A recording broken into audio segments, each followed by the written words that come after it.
بسم اللہ الرحمن الرحیم۔ وقف تام، اس وقف کی علامت ایک چھوٹا سا گول دائرہ یا اس سے ملتا جلتا نشان ہوتا ہے جس کے اندر اس آیت کا نمبر لکھا ہوتا ہے۔ اصل میں یہ گول تا تھی جس کو دائرے کی شکل دے دی گئی ہے۔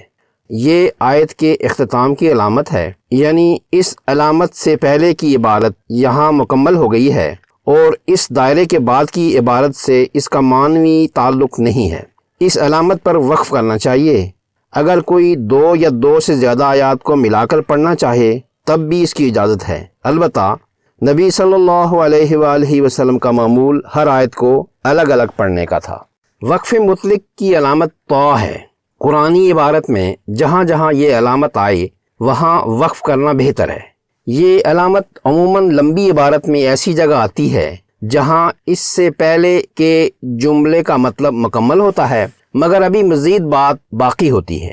یہاں سانس لے کر اگلی عبارت پڑھی جاتی ہے، اعادہ کی ضرورت نہیں ہوتی۔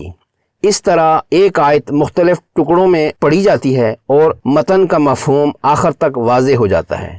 مثلاً ختم اللہ علی قلوبہم وعلی سمعہم، معنی یہ ہے کہ اللہ پاک نے کافروں کے دلوں اور سماعتوں پر مہر لگا دی ہے۔